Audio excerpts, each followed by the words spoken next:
ఒకసారి ఈ సమ్ చూడండి. Limit extends to infinity x power 4 plus 5x square plus 7x plus 9 by x cube plus 8x power 4 plus 5x plus 3.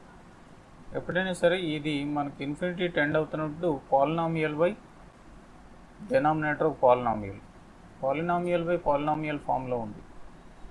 అంతేకాకుండా numerator infinity tend అవుతుంది, denominator కూడా ఇన్ఫినిటీకి tend అవుతుంది. X infinity tend అయితే ఈ కేసులో ఏం చేయాలంటే న్యూమరేటర్ యొక్క హైయెస్ట్ పవర్, డెనామినేటర్ యొక్క హైయెస్ట్ పవర్ కంపేర్ చేయాలి. Compare now to solve such problems to compare powers of numerator and denominator. Powers of numerator and denominator power, numerator power compare చేయాలి. Compare చేస్తే ఇప్పుడు ఇందులో ఉన్న పవర్ ఎంత అంటే హైయెస్ట్ పవర్ అంటే not mean highest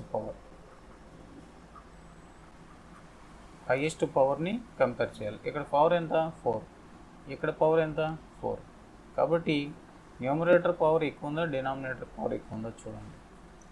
numerator power ఎక్కువ ఉంటే న్యూమరేటర్ యొక్క పాలినామియల్కు హైయెస్ట్ పవర్ ఉంటే అది ఇన్ఫినిటీ టెండ్ అయిపోతుంది డైరెక్ట్గా. అలా కాకుండా డెనామినేటర్ యొక్క పవర్ ఎక్కువ ఉంటే కనుక అది 0కి టెండ్ అవుతుంది. అలా కాకుండా రెండు ఈక్వల్గా ఉన్నాయనుకోండి అది కాన్స్టెంట్ అవుతుంది. ఎగ్జాంపుల్గా చెప్పాలంటే suppose limit extends to infinity a1x power m plus a2x power m-1 plus a3x power a2x power a1 a0 అంటారేంటి, a0 a1 a2x power m-2 plus and so on. ఇలాగ ఒక కాన్స్టెంట్ an వరకు continue అయింది, am వరకు అనుకోండి. So అలాగే denominator కూడా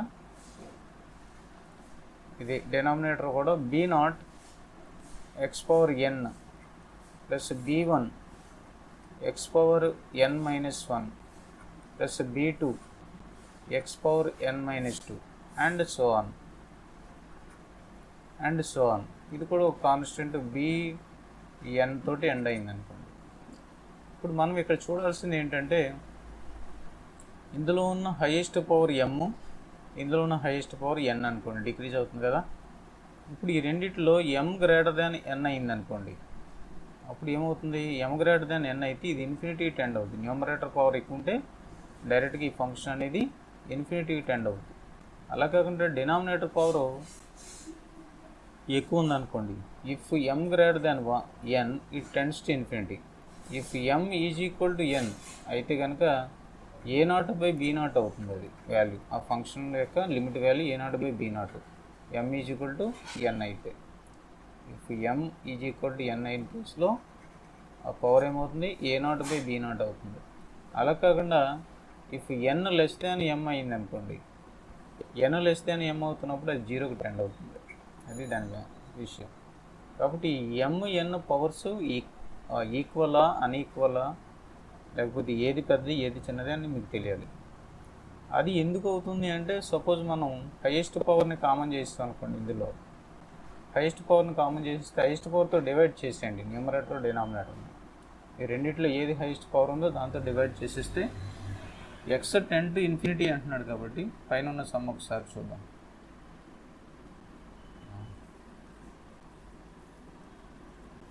ఈ సమ్ని ఒకసారి కన్సిడర్ చేస్తే ఇక్కడ హైయెస్ట్ పవర్ ఎంత 4, డినామినేటర్ హైయెస్ట్ పవర్ ఎంత 4.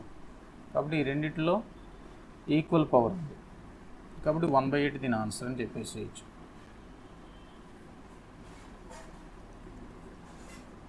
సో రాయాల్సి వస్తే limit x tends to infinity,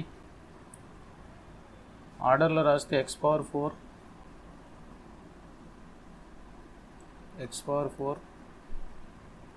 plus 5x square plus 3x plus 9 whole by ఇక్కడ డినామినేటర్లో x power 4 8x power 4 plus x cube plus 5x plus 3 ఇలా ఉంది.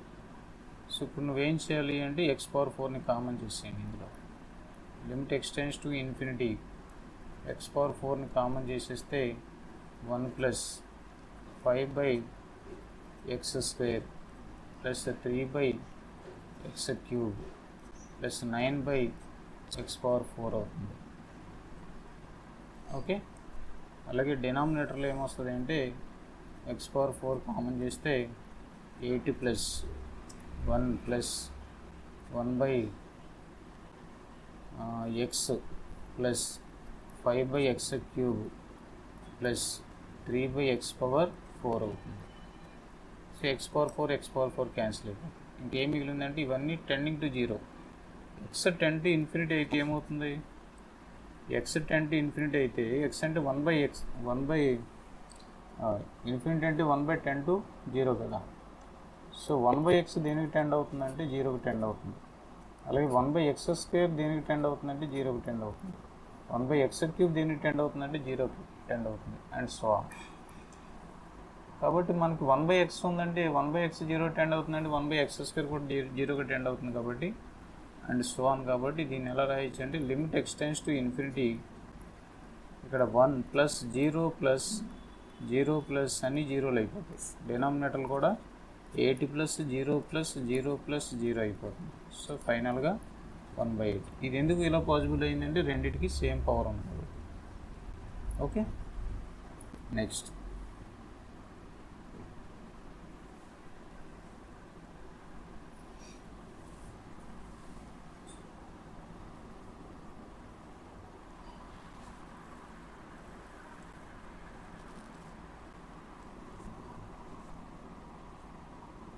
సమ్ చూడండి. ఎగ్జాంపుల్ ఇక్కడ ఏమిస్తున్నాడు అంటే limit extends to infinity x³ minus 5x². దీని గురించి మాట్లాడదాం. Limit extends to infinity x³ minus 5x². That implies ఏం రాస్తాం దీన్ని? Extends to infinity, limit extends to infinity tend చేస్తే x³ ఇది,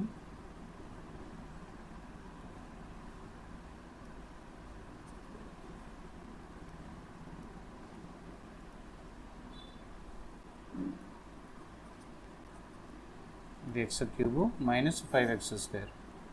x ఇన్ఫినిటీ టెండ్ అవుతున్నప్పుడు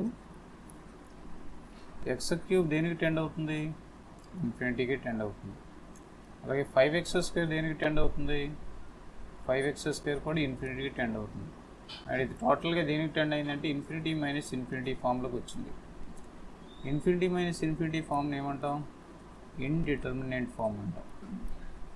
ఇండిటర్మినెంట్ ఫామ్ అంటే దాన్ని ఎలా రాయాలి? డిటర్మినెంట్ ఫామ్లోకి మార్చుకోవాలి. లిమిట్ ఉంటుంది కానీ ఇండిటర్మినెంట్ ఫామ్లో ఉంటుంది. డిటర్మైన్ చేయలేని పరిస్థితిలో ఉంటుంది కానీ డిటర్మినెంట్ ఫామ్లోకి మార్చుకోవాలి. అంటే నేనేం చేస్తానంటే ఇక్కడ ఇందులో x² కామన్ చేస్తాను. x² కామన్ చేస్తే ఏమవుతుంది? ఇది x ఉంటుంది, ఇక్కడ 5 మిగులుతుంది. ఇప్పుడు ఏమైంది? లిమిట్ ఎక్స్టెండ్స్ టు ఇన్ఫినిటీ అయితే ఇది ఇన్ఫినిటీకి అప్రోచ్ అవుతుంది, ఇది కూడా ఇన్ఫినిటీకి అప్రోచ్ అవుతుంది. ఇన్ఫినిటీ ఇంటూ ఇన్ఫినిటీ ఫామ్ అంటే టోటల్గా ఇన్ఫినిటీకి టెండ్ అవుతుంది. ఒక లార్జ్ వాల్యూకి టెండ్ అవుతుంది first one expression. Second one కూడా ఒక లార్జ్ వాల్యూకి టెండ్ అవుతుంది. అంటే టోటల్గా దాని ప్రోడక్ట్ కూడా వెరీ లార్జ్ నెంబర్కి టెండ్ అవుతూ ఉంటుంది. కాబట్టి ఇది వెరీ లార్జ్ నెంబర్కి టెండ్ అవుతుంది, but not a finite number. Okay, next another example.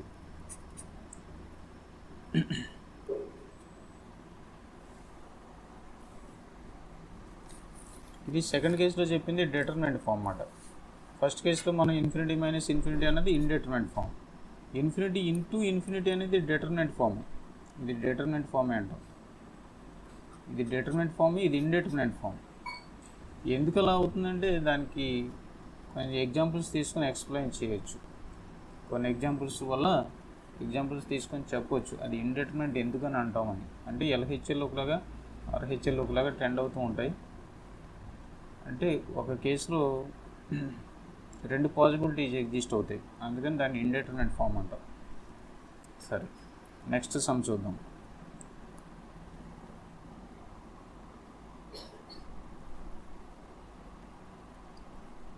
So limit extends to infinity root of x plus 3 minus root of x minus 6 దీని గురించి మాట్లాడమన్నాడు. ఏమవుతుంది అని అడిగాడు. ఇదేమవుతుంది, లిమిట్ ఎక్స్టెండ్స్ టు ఇన్ఫినిటీ అంటే ఈ ఫస్ట్ ఎక్స్ప్రెషన్లోకి ఇన్ఫినిటీ టెండ్ చేసినప్పుడు ఇన్ఫినిటీ ప్లస్ 3 అంటే అగైన్ ఇన్ఫినిటీ కదా, అప్పుడు root infinity minus root infinity అనే ఫామ్కి వచ్చింది. ఇది కూడా అలాగే అవుతుంది. ఇన్ఫినిటీ మైనస్ 6 అంటే ఇన్ఫినిటీయే. వెరీ లార్జ్ నెంబర్తో 6ని తీసేసిన దానివల్ల ఎఫెక్ట్ ఏమి ఉండదు, కాబట్టి ఇది కూడా ఇన్ఫినిటీ మైనస్ ఇన్ఫినిటీ ఫామ్ అండి. రూట్ ఇన్ఫినిటీ అంటే అది కూడా లార్జ్ వాల్యూస్ తీసుకుంటే అది ఇన్ఫినిటీ మైనస్ ఇన్ఫినిటీ ఫామ్ కింద లెక్క. కాబట్టి ఇది ఇన్ఫినిటీ మైనస్ ఇన్ఫినిటీ ఫామ్ వచ్చేసింది దీనికి. కాబట్టి దాన్ని ఏమంటాం, ఇండెటర్మినేట్ ఫామ్ అంటాం. ఓకే, ఇండెటర్మినేట్ ఫామ్ అంటాం. ఇండెటర్మినేట్ ఫామ్ నుంచి మనం దీన్ని ఏం చేయాలి, డెటర్మినేట్ ఫామ్లోకి మార్చాలి. అంటే ఏం చేయొచ్చు, ఒక రేషనలైజేషన్ ఒక మెథడ్లా కనిపిస్తుంది మనకి ఇక్కడ. ఎందుకంటే ఇది రూట్లలో ఉంది ఇది ఎక్స్ప్రెషన్, కాబట్టి one of the method is rationalisation. దీని యొక్క కాంజుగేట్ వాల్యూస్ తోటి రేషనలైజ్ చేయాలి. సో మన సొల్యూషన్కి వచ్చేటప్పటికి లిమిట్ ఎక్స్టెండ్స్ టు ఇన్ఫినిటీ, దీన్ని రేషనలైజ్ చేస్తే root of x plus 3 minus root over x minus 6 అంటే ఆపోజిట్ సింబల్ ఏంటి, plus. Root of x plus 3 plus root of x minus 3 into root over x plus 3 plus root over x minus 3. ఇప్పుడు దీన్ని ఎలా రాయాలి, a plus b into a minus b form, a square minus b square that is equal to, that implies limit extends to infinity. దీన్ని ఎలా రాస్తామంటే X plus 3 minus 6 కదా, 6 minus X minus 6 అంటే plus 6 అవుతుంది. By denominator ఏంటి, X plus 3 plus root of x minus 6 అలా వచ్చింది. X cancel అయిపోతే 9 by ఇది ఏమవుతుంది, ఇన్ఫినిటీ, ఇది ఇన్ఫినిటీ. ఒక కాన్స్టెంట్ నెంబర్ యాడ్ అవ్వడం వల్ల మళ్ళీ ఇన్ఫినిటీకి టెండ్ అవుతుంది. 9 ఇంటూ 1/∞ అంటే 1/∞ టెండ్ అవుతుంది. దేనికి టెండ్ అవుతుంది, ఇన్ఫినిటీ టెండ్ అవుతుంది. అంటే 1/∞ అంటే 0కి టెండ్ అవుతుంది. అంటే 9 ఇంటూ 0 0కి టెండ్ అవుతుంది. అంటే ఇన్ఫినిటీ మైనస్ ఇన్ఫినిటీ ఫామ్ని మనం డిటర్మినెంట్ ఫామ్లోకి మార్చితే ఏమొచ్చింది, 0 వచ్చింది.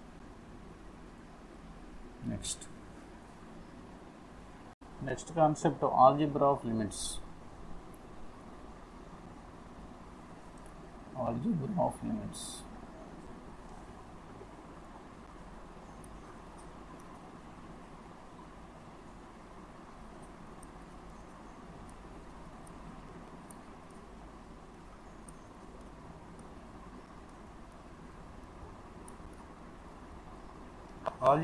లిమిట్స్ అంటే మనకి నంబర్ సిస్టమ్ మనం కన్సిడర్ చేసినప్పుడు ఏవైనా 2 నెంబర్స్ని యాడ్ చేయొచ్చు. 3 + 4 = 7. అలాగే 2 పాలినామియల్స్ని యాడ్ చేయొచ్చు. అలాగే 2 మ్యాట్రిసెస్ని యాడ్ చేయొచ్చు. అలాగా వాటి యొక్క కన్సర్న్డ్ ఏరియాస్లో 2 ఎలిమెంట్స్ని ఎలా యాడ్ చేయొచ్చు, ఒక ఎలిమెంట్లోంచి ఒక ఎలిమెంట్ ఎలా సబ్ట్రాక్ట్ చేయొచ్చు, ఆ సెట్కి సంబంధించి ఏదైతే ఆపరేషన్ చేస్తామో ఆపరేషన్ని algebra of that elements in the elements of the set అనుకుంటాం. అంటే మనకి ఇక్కడ లిమిట్స్ అనే ఏరియాలో మనం ఉన్నాం. ఈ లిమిట్స్ అనే ఏరియాలో ఒక లిమిట్ వాల్యూని ఇంకో లిమిట్ వాల్యూతో యాడ్ చేయొచ్చా, ఒక లిమిట్ని ఇంకో లిమిట్తో డైరెక్ట్గా యాడ్ చేయొచ్చా, మల్టిప్లై చేయొచ్చా, లేకపోతే ఏదైనా కాన్స్టెంట్తో మల్టిప్లై చేయొచ్చా, లేకపోతే డివిజన్ చేయొచ్చా అనే డౌట్స్ రావచ్చు. కాబట్టి ఆ పాయింట్ గురించి మనం ఇక్కడ డిస్కస్ చేస్తుంటాం. 2 లిమిట్స్ని ఎలా యాడ్ చేయాలి, 2 లిమిట్స్ని ఏ విధంగా సబ్ట్రాక్ట్ చేయాలని పాయింట్స్ గురించి, మల్టిప్లై చేయాలి, అలా ఆ పాయింట్స్ గురించి డిస్కస్ చేస్తాం. ఇప్పుడు దీంట్లో ఆల్జిబ్రా ఆఫ్ లిమిట్స్లో suppose limit extends to a k into f of x అనేది ఒక లిమిట్ ఫైండ్ అవుట్ చేయమన్నాడు. ఇక్కడ కే అనేది ఒక కాన్స్టెంట్ అయినప్పుడు ఈ కాన్స్టెంట్ని బయటకు తీసుకొచ్చి రాయొచ్చు మనం. K into limit x tends to a f of x అని రాయొచ్చు. ఇది ఒక ప్రాపర్టీ. అంటే ఎగ్జాంపుల్గా మనం చెప్పాలంటే ఎగ్జాంపుల్ పాయింట్ ఆఫ్ వ్యూలో limit x tends to 4 into sine x అనేదాన్ని మనం క్యాలిక్యులేట్ చేయాలనుకున్నాం. లేకపోతే 5/2 అనుకోండి. 4 ఇంటూ సైన్ ఎక్స్ అనేది క్యాలిక్యులేట్ చేయాలనుకున్నాం. అప్పుడు 4 అనేది కాన్స్టెంట్ కాబట్టి 4ని బయట తీసుకొచ్చి రాసి లిమిట్ ఎక్స్టెన్స్ టు 5/2 లిమిట్ని క్యాలిక్యులేట్ చేయొచ్చు. Limit of sine x calculate చేయొచ్చు. అంటే 4 ఇంటూ 1 అవుతుంది. ఎక్స్ 5/2 టెండ్ అయితే సైన్ ఎక్స్ 1కి టెండ్ అవుతుంది. నెక్స్ట్ ఇంకొక సెకండ్ ప్రాపర్టీ ఏంటంటే limit. Second property limit X tend to a f1 of x plus f2 of x plus f3 of X ఎన్ని functions ఉన్నా సరే ఈ మధ్యలో ఆపరేషన్ ప్లస్ కానీ మైనస్ కానీ ఉన్నప్పుడు మనం ఎలా రాయొచ్చు అంటే whenever they are existing limits, అంటే ఇలాంటి లిమిట్స్ మనకి లిమిట్ ఎక్స్టెన్స్ టు అలా ఎగ్జిస్ట్ అయినప్పుడు వాటిని సపరేట్ చేసి రాయొచ్చు. Limit x tends to a f1 of x plus or minus limit x tends to a f2 of x plus or minus limit x tends to a f3 of x ఇలా రాయొచ్చు. ఎప్పుడు రాయొచ్చు అంటే whenever these are indeterminate forms. Determinate ఫార్మ్స్లో ఉన్నప్పుడు మాత్రమే. అంటే మనం దీన్ని ఇండిటర్మినెంట్ ఫామ్గా చూడకూడదు. ఇలా స్ప్లిట్ చేసిన తర్వాత ఆర్హెచ్ఎస్ వచ్చింది కదా, ఆర్హెచ్ఎస్ ఇండిటర్మినెంట్ ఫామ్లో ఉండకూడదు. అప్పుడు మనం ఇలా సెపరేట్ చేసి రాయొచ్చు. అంటే దట్ మీన్స్ ఇలా సెపరేట్ చేసిన తర్వాత ఇన్ఫినిటీ మైనస్ ఇన్ఫినిటీ ఇలాంటి ఫామ్స్ రాకూడదు. ఓకే, నెక్స్ట్ ఎగ్జాంపుల్ చూసి రాస్తే దానికి ఒక ఎగ్జాంపుల్ చెప్పాలంటే limit x tends to 4 x square plus 2 plus X power 3 ఇలా రెండు ఉన్నాయి. ఇది ఒక ఫంక్షన్, ఇది ఒక ఫంక్షన్ అనుకోండి. ఈ ఫంక్షన్కు లిమిట్ పెట్టవచ్చు, ఆ ఫంక్షన్కు లిమిట్ పెట్టవచ్చు. అంటే limit x tends to 4 x square plus 2 plus limit x tends to 4 x cube అలా రాసుకోవచ్చు. దీని వాల్యూ క్యాలిక్యులేట్ చేయండి, దీని వాల్యూ క్యాలిక్యులేట్ చేయండి. Next property number 3, third property ఏంటి? Limit x tends to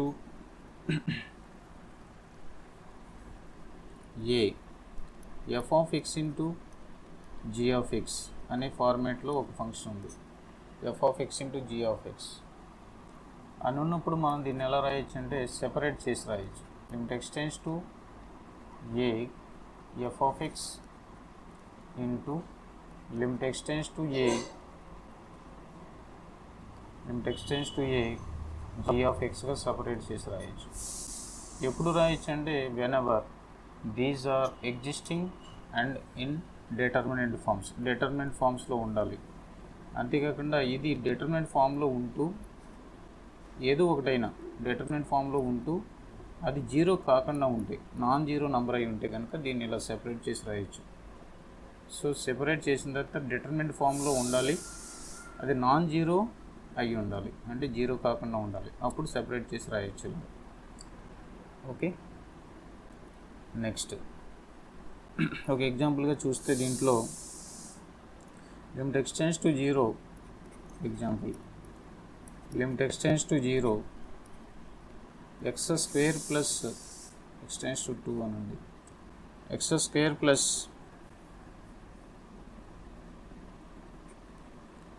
9 into X square plus 9 into f of x అనేది ఒక function ఉంది. ఇప్పుడు మనకి ఏంటిది ఎక్స్ 2కి టెండ్ అవుతుంది, ఇది ఒక ఫంక్షన్, ఇది ఒక ఫంక్షన్ అయింది. ఇది ఏదైనా ఫంక్షన్ అయ్యి ఉండొచ్చు, కానీ ఇది ఖచ్చితంగా ఒకటి డిటర్మినెంట్ ఫామ్లో ఉంది and it is non zero.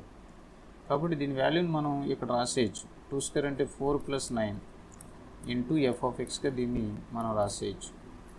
అర్థమైంది కదా. అలా కాకుండా ఒక ఫంక్షను ఇలా ఉంది. లిమిట్ ఎక్స్టెండ్స్ టు, ఇంకొక ఎగ్జాంపుల్ చూద్దాం. Limit extends to 0 x² + 2 into f(x)/g(x) అనే ఫామ్లో ఉంది. ఇలాంటి ఫామ్లో ఉన్నప్పుడు కూడా ఇది డిఫైన్ అయితే కనుక, ఇది అంటే g(0) ≠ 0 అయితే కనుక, g(0) ≠ 0 అయితే ఈ ఫంక్షన్ ఎగ్జిస్ట్ అవుద్ది. And at the same time in determinant ఫామ్లో ఉండి ఈ ఫంక్షను, ఈ మొత్తం టోటల్ ఫంక్షన్ డిటర్మినెంట్ ఫామ్లో ఉంది. ఈ ఫంక్షన్ కనుక సమ్ వాల్యూకి, ఇప్పుడు మనం దీని యొక్క లిమిట్ కడితే ఇది నాన్ జీరో నెంబర్ ఎగ్జిస్ట్ అవుతుంది, నాన్ జీరో అవుతుంది ప్లస్ ఎగ్జిస్ట్ అవుతుంది. కాబట్టి ఇది 2 అవుతుంది దీని వాల్యూ. ఇది f(x)/g(x) అని రాయొచ్చు దీన్ని. ఇప్పుడు ఏమైంది, ఇది దీని వాల్యూ టోటల్గా 2 × f(x)/g(x), whatever the values they are, determinant ఫామ్లో ఉండాలి. అలా కాకుండా మీకు సపోజ్ ఇలా ఉందనుకోండి, limit x tends to 0 x² + 2 plus f(x)/g(x) అనే ఫార్మాట్లో ఉంటే ఇక్కడ తీసుకొచ్చి ఈ వాల్యూని ఇందులో సబ్స్టిట్యూట్ చేయకూడదు. ఇది డిటర్మినెంట్ ఫామ్లో ఉన్నా ఇది ఎలా ఉంది, ప్లస్ తోటి కనెక్ట్ అయ్యి ఉంది దీనికి న్యూమరేటర్. ఇందులో తీసుకొచ్చి నేను 2 + f(9)f(x)/g(x) అని రాస్తాను అనుకోదు. ఎంచేత it is not in the product form. This can be applied whenever they are in product form. Next division కూడా అలా చేయొచ్చు. డివిజన్ కూడా f(x)/g(x) కూడా చేయొచ్చు. Limit extends to a f(x)/g(x) అనే దాన్ని మనం సెపరేటెడ్గా లిమిట్స్తో అప్లై చేయొచ్చు. Limit extends to a whenever g(a) is not equal to 0 define అయ్యి ఉండాలి అది. Limit extends to a f(x) limit extends to a g(x) అవుతుంది. అలా రాస్తే కనుక మనకి ఆ ప్రాబ్లమ్ని సింప్లిఫై చేయడానికి ఈ ఆల్జీబ్రా రూల్స్ అని అప్లై చేసుకుంటాం. నెక్స్ట్ అలాగే ఇంకొక property, next property limit extends to a f(g(x) అనే ఫంక్షన్ ఉంది, f(g(x). Then the limit can be applied to inner function. f(g) అనే కాంపౌండ్ ఫంక్షన్ మనకు డిఫైన్ అయినప్పుడు ఎక్స్టెండ్స్ టు ఏలో మనం ఎక్కడ ఇనిషియేట్ చేయాలంటే x వాల్యూని g యొక్క ఆర్గ్యుమెంట్లో ఇనిషియేట్ చేయాలి. అంటే f యొక్క ఆర్గ్యుమెంట్ g యొక్క ఆర్గ్యుమెంట్ x ఇక్కడ ఉంది, ఆ xలో ఈ వాల్యూని ఇనిషియేట్ చేయాలి. అంటే మనం ఏం చేయొచ్చు అంటే లిమిట్ ఇలా రాసే బదులు limit limit extends to a g(x) అని రాసేయచ్చు ఇందులోకి. ఎందుకంటే దీని వాల్యూని క్యాలిక్యులేట్ చేసేయచ్చు డైరెక్ట్గా ఏ వాల్యూ దగ్గర. అప్పుడు వచ్చిన వాల్యూ ఏదైతే ఉందో ఆ వాల్యూ దీనికి ఆర్గ్యుమెంట్ అవుతుంది. ఆ ఆర్గ్యుమెంట్ అయ్యే దగ్గర ఇది f అనే ఫంక్షన్ కంటిన్యూస్ ఫంక్షన్ అవ్వాలి. ఏదైతే వాల్యూకి టెండ్ అవుతుందో ఆ వాల్యూ దగ్గర ఇది కంటిన్యూస్ ఫంక్షన్ అవ్వాలి. అప్పుడు మాత్రమే మనం ఈ లిమిట్ని లోపల తీసుకెళ్ళి సబ్స్టిట్యూట్ చేయొచ్చు. సపోజ్ ఒక ఎగ్జాంపుల్ చూద్దాం. f(g) అనే ఫంక్షన్ సపోజ్ ఎగ్జాంపుల్గా చూస్తే limit extends to 2 a power x² అనేది ఉంది. అంటే ఎక్స్పోనెన్షియల్ ఫంక్షన్. f అనేది a పవర్ x. ఇక్కడ f(x) అనే ఫంక్షన్ ఏంటి, f(x) అనేది a పవర్ x అనే ఫంక్షన్. ఓకే, అలాగే g(x) అనే ఫంక్షన్ ఏంటి అంటే x² ఫంక్షన్. అంటే ఈ ఫంక్షన్ ప్లేస్లో a పవర్ xలో ఈ g వచ్చి చేరిందన్నమాట, f(g) ఇది. సో ఇప్పుడు మనం ఏం చేయాలంటే ఈ లిమిట్ని కంటిన్యూస్ అవుతుందా లేదా చూడాలంటే దీన్ని డైరెక్ట్గా ఈ 2ని ఈ g అనే ఫంక్షన్కి తీసుకెళ్ళవచ్చు. అంటే a power limit extends to limit extends to 2x² calculate చేయొచ్చు. దాని వాల్యూ ఎంత వస్తుంది? a పవర్ 2² అంటే 4, a పవర్ 4 దీని డైరెక్ట్ వాల్యూ. ఓకే, అలాగే ఇప్పుడు మనం ఇక్కడ ఒక ఫంక్షన్ తీసుకుందాం. ఎగ్జాంపుల్ 2.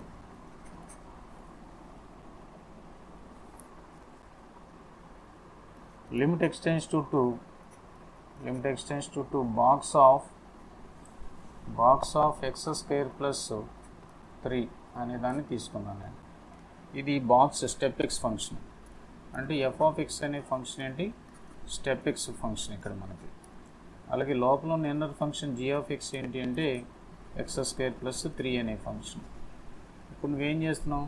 f ఆఫ్ g ఫామ్లో ఉంది కాబట్టి దీన్ని ఇన్నర్ ఫంక్షన్కి తీసుకెళ్ళాలి యాజ్ పర్ ద రూల్.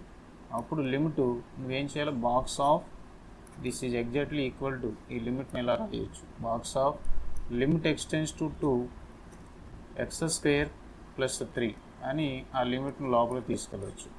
అప్పుడు ఈ వాల్యూ దేనికి టెండ్ అవుతుంది? 2² ప్లస్ 3 అంటే 7కి టెండ్ అవుతుంది. ఆ 7 దగ్గర ఈ బాక్స్ ఫంక్షను నాట్ కంటిన్యూస్. అర్థమైందా? ఈ 7 దగ్గర ఏదైతే ఇన్నర్ ఫంక్షన్ అయిందో ఆ 7 దగ్గర ఈ బాక్స్ ఫంక్షను నాట్ కంటిన్యూస్. కాబట్టి ఈ సబ్స్టిట్యూషన్ ఏదైతే మనం ఈ ఆపరేషన్ చేస్తున్నామో totally invalid operation.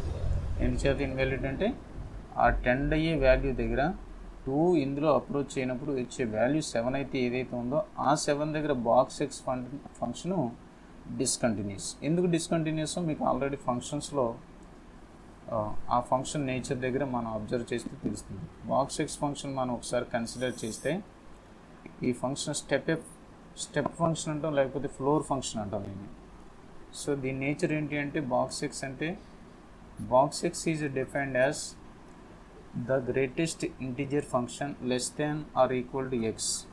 It is defined as the greatest integer less than or equal to x కంటే తక్కువయ్యే గ్రేటెస్ట్ ఇంటిజర్ అనమాట. అంటే సపోజ్ 3.1 అనే దానికి 3.7కి బాక్స్ వాల్యూ ఫైండ్ అవుట్ చేయాలంటే అది 3.7 కంటే కింద ఉన్న ఇంటిజర్స్లో పెద్ద ఇంటిజర్ ఏది అనేది చూస్తుంది. 3.7 కంటే కింద ఉన్న ఇంటిజర్స్ ఏమవుతాయి? 3 ఉంటుంది, 2 ఉంటుంది, 1 ఉంటుంది. ఇవన్నీ ఇంటిజర్స్. ఇందులో బిగ్గెస్ట్ నెంబర్ దీని వాల్యూ అవుతుంది, అది 3 అనేది దీని వాల్యూ. అలాగే తీసుకుని అన్ని రియల్ నెంబర్స్కి దీని గ్రాఫ్ డ్రా చేస్తే మీకు ఏమొస్తుంది అంటే 1 2 3 4 ఇక్కడ నుంచి ఇక్కడ ఒక స్ట్రైట్ లైన్ అంటే 0 to 1 అన్ని లైన్స్ మధ్య ఇది 0 అవుతుంది. 1 దగ్గర దాని గ్రేటెస్ట్ ఇంటిజర్ వాల్యూ ఎంత అంటే 1. ఓకే, 1. 1.1 దగ్గర దాని వాల్యూ ఏంటంటే 1. 1.5 దగ్గర దాని వాల్యూ ఏంటంటే 1. కాబట్టి ఇక్కడ నుంచి 2 వరకు కూడా అన్ని వాల్యూస్ 1 ఇస్తాయి.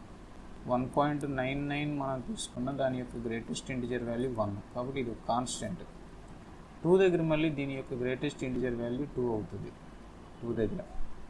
అలాగే 2 నుంచి 3 వరకు దీని వాల్యూస్ కాన్స్టెంట్గా 2నే ఉంటాయి. 3 దగ్గర మళ్ళీ దీని వాల్యూ 3 అవుతుంది, 2 అవుతుంది, 3 అవుతుంది. అలాగే ఇది గ్రేటెస్ట్ ఇంటిజర్ ఫంక్షన్. ఇక్కడ మీరు 1 దగ్గర దీనికి లిమిట్ ఫైండ్ అవుట్ చేస్తే 1కి లెఫ్ట్ సైడ్ నుంచి అప్రోచ్ అవుతున్నప్పుడు దీని వాల్యూ 0, 1కి రైట్ సైడ్ నుంచి అప్రోచ్ అవుతున్నప్పుడు దీని వాల్యూ దేనికి టెండ్ అవుతుంది? 1కి టెండ్ అవుతుంది. అంటే LHL RHL ఈ 0 దగ్గర ఏమవుతాయి అంటే LHL RHL ఇన్ఈక్వల్గా ఉంటాయి. అంచేత ఇది discontinuous limit does not exist అవుతుంది. Not discontinuous, limit does not exist in this case. LHL RHL వేరువేరుగా ఉంటాయి అన్నమాట. కంటిన్యూస్ అన్నట్టు ఉన్నాను ఇందాక, కంటిన్యూస్ అన్నట్టు ఉన్నాను. కంటిన్యూస్ అంటే బ్రేక్ అవ్వకుండా ఉంటాడు అన్నమాట.